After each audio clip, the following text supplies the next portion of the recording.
देश की बेटी, देश की बेटी, तो कंफ्यूजन पहले दूर कर लीजिए। देश की बेटी होती तो देश लड़ता होता। यहाँ ज्यादातर दलित समाज के लोग ही बैठे हैं, जो न्याय पसंद लोग हैं वो बैठे हैं। और मैं डॉक्टर अंबेडकर से सब्सटेंशिएट करता हूं। जब गांधी से डॉक्टर अंबेडकर मिले थे, Ambedkar said, mister Gandhi, I have no homeland. ये भारत सरकार ने किताब छापा। फिर आगे जब बहस चली तो उन्होंने कहा था कि कोई भी स्वाभिमानी दलित इस देश पर गर्व नहीं कर सकता। तो सामने दिख रहा है, स्वाभिमानी लोग सारी काबिलियत के साथ सड़क पर हैं। कुंजी छाप, पर्ची छाप, वो प्रिंसिपल और प्रोफेसर है। डॉक्टर अंबेडकर का एक लाइन और कोट कर देता हूं कि जब मेरे हित और देश के हित में टकराएगा, जब मेरा हित और देश का हित टकराएगा तो मैं अपने हित की कुर्बानी दूंगा। लेकिन जब देश का हित और समाज का हित टकराएगा तो मैं समाज के हित को सर्वोपरि रखूंगा, देश के हित को सर्वोपरि नहीं रखूंगा। ये किताबें सरकार ने ही छापी, वहीं से पढ़ के बता रहा हूं। तो जब हमारे हित और व्यवस्था के हित में टकरावट होगी तो मैं अपनी कुर्बानी दूंगा। लेकिन अगर हमारे समाज के हित में और इनसे टकराहट होगी तो मैं सड़क पर रहूंगा। एक शिक्षक का काम, एक टीचर का काम न भक्ति करना है और न भक्ति सिखलाना है। मेरे कई छात्र यहां बैठे हूं, जब हम पढ़ाते हैं क्लास में, the first thing I argue with my students, question everything, why, when, where, how, what. आजकल जो है ना, भक्ति परंपरा में छाया हुआ है पूरा। Don't question anything, if you are questioning anything you will be punished. तो हम लोग पनिश, तो कोई बात नहीं है, मैं तो परमानेंट हूं, मुझे निकालने में दिक्कत हो रही है। आ जाओ वहीं पे, कुंजी छापो, तुमसे डरता नहीं मैं। अरे इतना आसान थोड़ा ही है, लड़ लेंगे, फिर लड़ेंगे।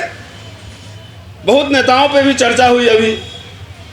भाई ऐसा है, आप लोग से मेरा रिक्वेस्ट है कि नेताओं को इज्जत करिए। वो कह रहे हैं कि जब हम पूरा देश का हुक्मरान बन जाएंगे, देश का सब कब्जा कर लेंगे, तो उस दिन सबका अधिकार दिला देंगे, सम्मान दिला देंगे, सब कुछ दिला देंगे, इनको वाइस चांसलर बनवा देंगे। हाँ, उसके पहले नहीं, मतलब 100% लेंगे, और नहीं तो जो है, जो भी है उसको खत्म कर लेंगे। सो इतना डिस्ट्रक्टिव आइडिया के साथ हमारे लीडर्स, कैसे बनोगे फॉर्मूला नहीं है कुछ, उसका कोई फॉर्मूला नहीं। तो उन पर रहम कीजिए।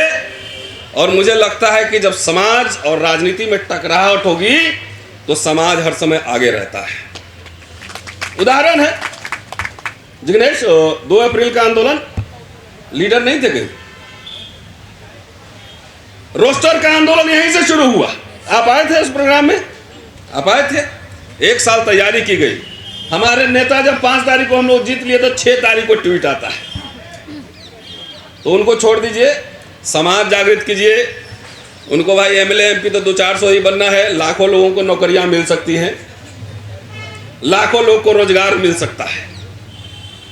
तो हमारी लड़ाई लाखों लोगों की है, एक आदमी की व्यक्तिगत मुक्ति की नहीं। तो इसलिए थोड़ा रहम करना है, उनको छोड़ दीजिए जिस हाल में। विश्वविद्यालय क्या होते हैं? सिर्फ क्लासरूम होते हैं? विश्वविद्यालय विश्व शब्द से बना है, वर्ल्ड, विश्व, यूनिवर्स। यूनिवर्स का क्या मतलब है? कि दुनिया भर की तमाम आइडियोलॉजीज यहां आएंगी, जाएंगी, यहां डिबेट्स होंगे, यहां संघ भी रहेगा, यहां वामपंथ भी रहेगा, समाजवादी भी रहेंगे, अंबेडकरवादी भी रहेंगे। यह होता है विश्वविद्यालय का मतलब। फेमिनिस्ट भी रहेंगे, पैट्रियार्क भी रहेंगे।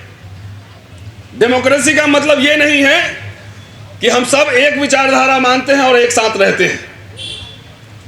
डेमोक्रेसी का मतलब यही है कि हम अलग अलग विचारधारा मानते हैं तब भी हम साथ रहते हैं, यही लोकशाही है। लेकिन एक संघ परिवार की सरकार, मैं संघ परिवार ही कह रहा हूं और उनको बधाई भी देता हूं।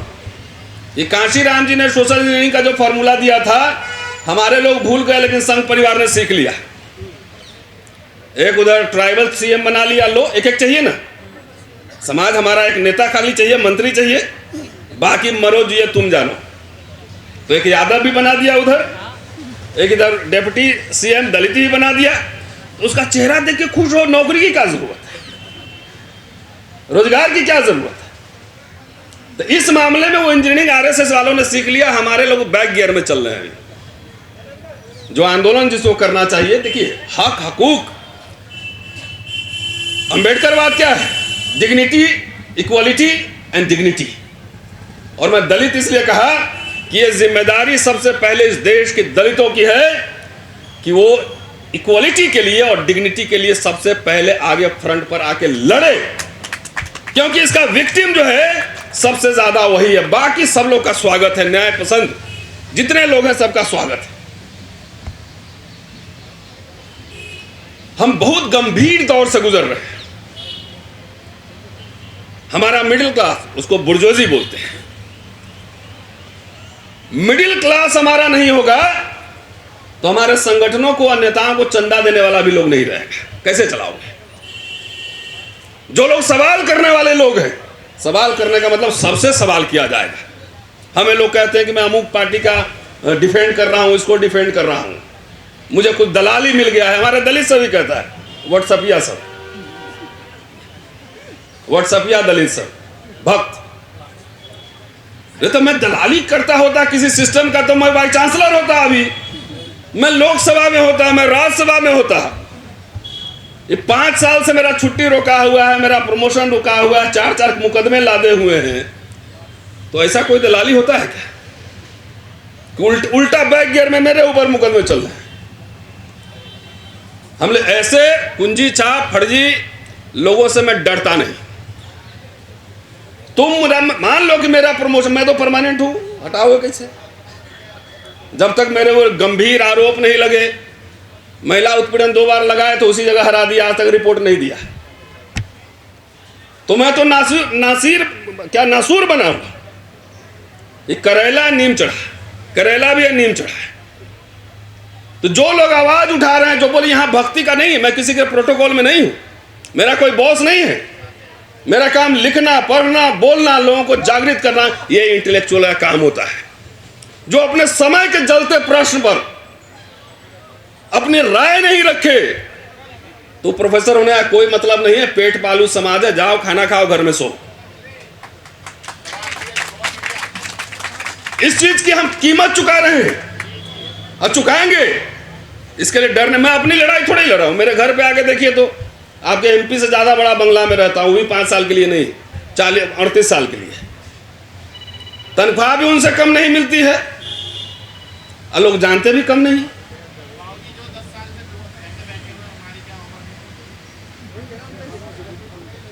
ये लड़ाई व्यक्तिगत नहीं, किसके लिए लड़ाई कॉस्ट पे की जा रही है। गिरफ्तार भी कराओगे, मुकदमे भी करोगे, क्यों? Why? Because we are raising serious question. ये देश, नेता अपने कुर्सी बचाने में लगा हुआ है, हम लोग देश को जो है आरएसएस के कब्जे से मुक्त कराने की लड़ाई लड़ रहे हैं, विश्वविद्यालय और देश दोनों को। ये समझ लीजिए, जिस तरीके से दिल्ली, बाकी तो दूरस्थ प्रदेश छोड़ दीजिए, जिस तरह दिल्ली में लग रहा है 2 देश बटा हुआ है। 500 मीटर की दूरी हमारे कॉलेज में और दौलत राम कॉलेज 500 मीटर, आधा किलोमीटर। तो आपको 2 देश नहीं दिख रहा है। एक जगह कोई और कानून है, एक जगह कोई और कानून है। मैं तो दावा कर रहा हूं कि जितने ये प्रिंसिपल सब बने हुए, अपना बायोडाटा लेकर आओ जरा, क्या क्या लिखा है दिखाओ जरा, दिखाओ ना। तुम्हारे मेरिट देखते हैं, आधे जेल में नजर आएंगे।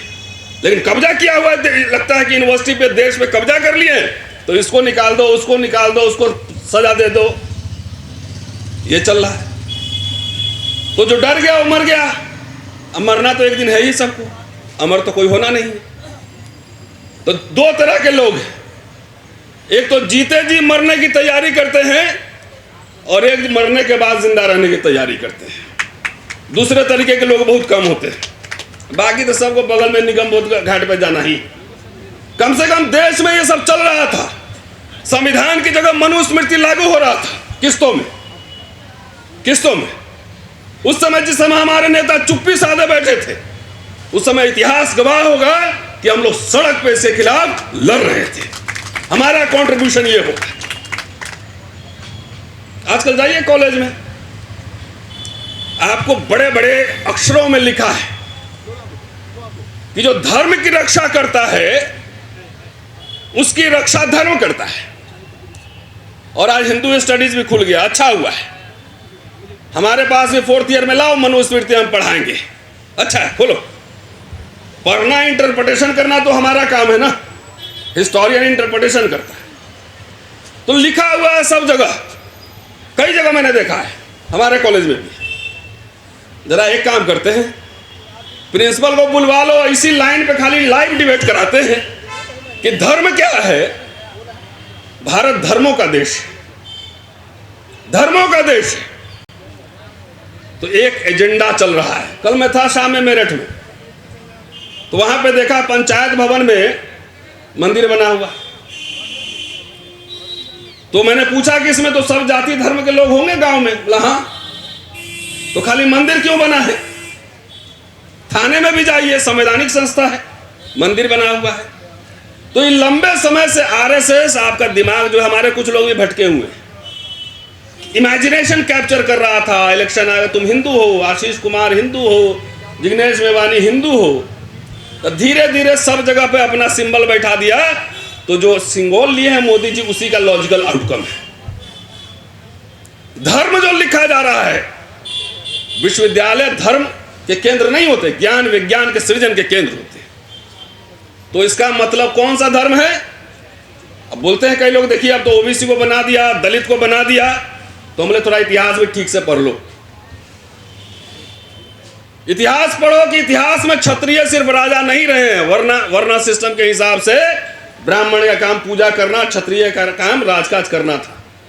तो इतिहास में सिर्फ क्षत्रिय राजा रहे? नहीं। साम्राज्य, मौर्य साम्राज्य बनाओ, क्षत्रिय थे, गुप्ता क्षत्रिय थे, बहुत सारे ऐसे राजवंश जिन्होंने हुकूमत की। तो इसका खेल क्या है, जिसको मैं जनेऊ लीला कहता हूं, कि राजा कोई भी बने, धर्म क्या है उसका? वर्णाश्रम धर्म की रक्षा करना। राजा का धर्म क्या है? वर्णाश्रम धर्म की रक्षा करना। जो राजा वर्णाश्रम धर्म की रक्षा करता है वो बड़ा उच्च कोटि का राजा माना जाता है। और जिसने सवाल उठाए उसको बहुत दुष्ट कहा गया है। तो राष्ट्रपति ट्राइबल होंगे, प्रधानमंत्री ओबीसी होंगे, मुख्यमंत्री ट्राइबल होंगे, मुख्यमंत्री ओबीसी होंगे, लेकिन उनका काम क्या है? धर्म की रक्षा करना। और धर्म क्या है? वर्णाश्रम धर्म, चतुर्वर्ण व्यवस्था। तो हमारे लोगों, दोस्तों, किसी का प्रधानमंत्री बनने से, किसी के राष्ट्रपति बनने से डफली मत बजाओ। इस देश के सत्ता और संसाधन में कितनी हिस्सेदारी है ये बात करो। कुछ लोग नशे में, अरे कुछ बाबा साहब के, साहू जी महाराज के, इनके संघर्ष से एक व्यवस्था बनी जिसमें एक मिडिल क्लास तैयार हुआ। और मिडिल क्लास से, अंग्रेजी बोलने वाले क्लास से ही इनको दिक्कत है। बाकी चाटुकार तो वहां भी चप्पल उठा रहे हैं, हमारे वहां भी चाटुकार उठा रहे हैं चप्पल। और सीधा मैनेज नहीं होता है तो पीछे से भी मैनेज हो जाता है। पार्टी के पार्टी बिक जा रहे हैं, दल के दल बिक रहे हैं, नेता किस्त में बिक रहे हैं। तो हमारा काम जो है, इतिहास पढ़ता हूं ना, तो इतिहास दृष्टि से बात करूंगा कि ये मुल्क, देश खतरे में है और सामने दिख रहा है। Show me your party, show me your cast, I will show you the rules. ये चल रहा है।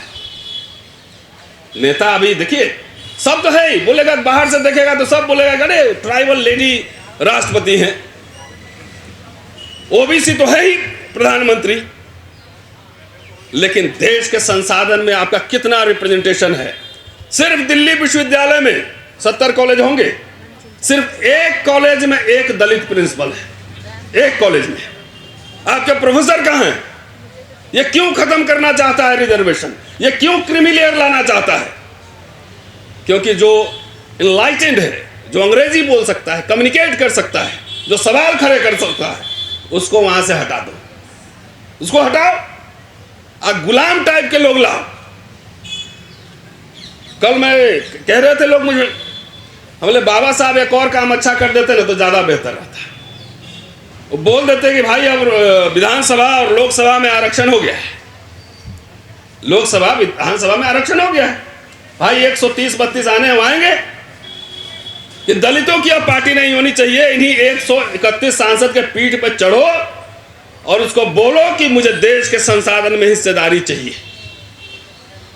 बोलो, वैसे अपनी पार्टी ही बना लो तो 272 तो जीत ना पाओगे। क्या है अनरियलिस्टिक ड्रीम्स देख रहे हो? जात जात की पार्टी बनाया हुआ है, सब सेटिंग में लगा हुआ है कि हमको बना दो, ये बना दो, हमको इंडिविजुअल सेटिंग में लगा हुआ है। इंडिविजुअल बार्गेन तो हम भी कर सकते हैं, क्या दिक्कत है? कुछ नहीं करना है, धरना पे नहीं आना है, चुप हो जाना है, हो गया, इतना ही करना है। तो इंडिविजुअल बार्गेनिंग तो हो ही सकती, नौकरी मिल ही जाए। लेकिन सवाल इस नौकरी का नहीं है, सवाल जस्टिस का और डिग्निटी का भी है। डिग्निटी का सवाल हमारे लिए सबसे महत्वपूर्ण मुद्दा है, क्योंकि हमारे कोर्ट तुम्हें अच्छे नहीं लग रहे हैं। मनुस्मृति कहता है कि शूद्रों का बर्तन कैसा होना चाहिए, तो उनके ब्रोकन पॉट्स होने चाहिए, टूटे हुए बर्तन। चंद्रभान जी बैठे हुए, बड़ा उसमें काम किए। उनके कपड़े कैसे होने चाहिए, तो डेड बॉडीज के जो लेफ्ट ओवर होते हैं कपड़े, वो उनके कपड़े होने चाहिए। उनके आभूषण क्या होने चाहिए, तो उनके आभूषण ब्लैक मेटल होने चाहिए। ये मनुस्मृति कहता है। आरएसएस जब संविधान लागू हो रहा था, संविधान का मुखालफत किया था और कहा था कि इसमें भारतीयता नहीं झलकती। मनुस्मृति हमारा संविधान, तो मनुस्मृति आपका संविधान है मान लो, और वो लागू हुआ तो आपके टूटे मिडिल क्लास से इसको दिक्कत है, मिडिल क्लास से दिक्कत है, और खास तौर से विश्वविद्यालयों से दिक्कत है। 10 जनरेशन अगर निकलता है स्कॉलर तो उसमें से एक इंटेलेक्चुअल बनता है। 10 जनरेशन हमारा आएगा तो 5 लोग ऐसे खड़े होंगे जो व्यवस्था की क्रिटिक करेंगे, उसकी समीक्षा करेंगे, समीक्षा करेंगे उसकी। तो विश्वविद्यालय इसलिए कि हम लोग किसी प्रोटोकॉल में नहीं है, ना भाई चांसलर साहब हमारे मालिक हैं, ना प्रिंसिपल मेरा बॉस है, ना प्रधानमंत्री जी मेरे बॉस हैं। तो जब बॉस नहीं है और आपसे मुझे कुछ चाहिए ही नहीं, तो डरेंगे किस बात के लिए? कुछ चाहिए ही नहीं मुझे, कुछ मांगने जाएंगे तब ना कि मुझे ये दे दो वो दे दो, तब न डरेंगे, तब न कॉम्प्रोमाइज होगा। यहां कुछ मांगने अपने लिए नहीं, जो भी लड़ाई लड़ी जा रही है वो अपने व्यक्तिगत लड़ाई तो है ही नहीं, वो लड़ाई सामुदायिक है। आने वाले जनरेशन के लिए, हमारे जो यंगस्टर विश्वविद्यालय में पढ़ रहे हैं उनके लिए, उनकी लड़ाई है। क्योंकि मैं हिस्टोरियन हूं, मैं इतिहास पढ़ाता हूं, मैं विजुअलाइज कर सकता हूं कि अगले 15 साल में क्या होना है, इस देश में क्या होना है। इसलिए जागो, ये लड़ाई एक केंद्र बिंदु है। जागो। और लोहिया कहते थे ना कि जब सड़कें जो सुनसान हो जाएंगी तो संसद आवारा हो जाएगा। दलितों ने आंदोलन करना बंद कर दिया है। 2 आंदोलन, एक विश्वविद्यालय का 2 अप्रैल छोड़ के। कांशीराम जी बड़े बड़े आंदोलन करते थे, उससे सत्ता को जो ना खटखट टन टन दिमाग में लगता है। क्या 2 लाख लोग आया था तो आपसे बात करेगा, आपसे कम्युनिकेट करेगा। आजकल हम ना किसी को मेमोरेंडम दे रहे हैं, ना रूलिंग क्लास से डायलॉग कर रहे हैं, कुछ नहीं कर रहे हैं, कुछ नहीं मांग रहे हैं, कोई आंदोलन नहीं कर रहे हैं। तो बोला ठीक है, 1-2 मरने तो क्या फर्क पड़ता है। कह रहे हैं कि पूरी सत्ता जब आएगी तो ऐसा है ना, राधा के 9 मन तेल हुई है, ना राधा नची है। बाबा साहब ने किस्तों में राइट्स लिए थे, किस्तों में। बोरो कमेटी में वोट मांगा, साइमन कमीशन में उठा के देखे, 1 किस्त वहां लिया, कैबिनेट मिशन में वहां 1 किस्त लिया। उसके बाद जब देश आजाद हुआ तो कांग्रेस के रिकमेंडेशन से संविधान सभा में गए, और इसलिए गए जाके 1948 का लखनऊ का भाषण, 14 अप्रैल का भाषण लखनऊ का पढ़ो। कि मैं इसलिए आया कि अपने दलित समाज के हितों की सुरक्षा कर सकूं। SC ST समाज के लिए पूरा एक ब्लूप्रिंट तैयार हुआ। स्टेट एंड माइनॉरिटी उन्होंने लिखा कि जिसमें यह कहा कि कुछ सेक्टर जो है पब्लिक यूनिट हम लोग चलाएंगे और जहां जरूरत होगी प्राइवेट सेक्टर को लाएंगे। जवाहरलाल नेहरू ने इंप्लीमेंट किया, पब्लिक सेक्टर यूनिट खड़े हुए कि नहीं हुए? सेल भेल सब हुए, सब 4-4 लाख रुपए अभी सैलरी ले रहा होगा दलित लोग बहुत। लेकिन उनको यह क्या पता था कि आने वाली सरकार, संभावना उन्होंने व्यक्त की थी कि सबको बेच के निजीकरण कर देगा। किसी नेता के मुद्दे पर निजीकरण का सवाल है? ये सवाल अपने नेताओं से पूछिए। अरे उनको तो जो करना है ईमानदारी से वो कर रहे हैं, उनका काम है मेरा दमन करना, हमारा दमन करना, and they are doing it perfectly. हमारे किसी नेता में सब सीट एडजस्टमेंट करता है, खाली सीट एडजस्टमेंट करता है। पार्लियामेंट सेशन चल रहा है, समाज अगर बटा नहीं होता, जात जात के नेता नहीं बनाया होता, तो जाके उनके पीठ पर बैठते बोलते पार्लियामेंट में बोलो नहीं तो तुम्हारे कॉन्स्टिट्यूएंसी में आके हरवाएंगे तुमको। हमने नेताओं पर लगाम लगाना छोड़ दिया है। बाबा साहब वही कॉन्स्टिट्यूएंट असेंबली के भाषण में कहते हैं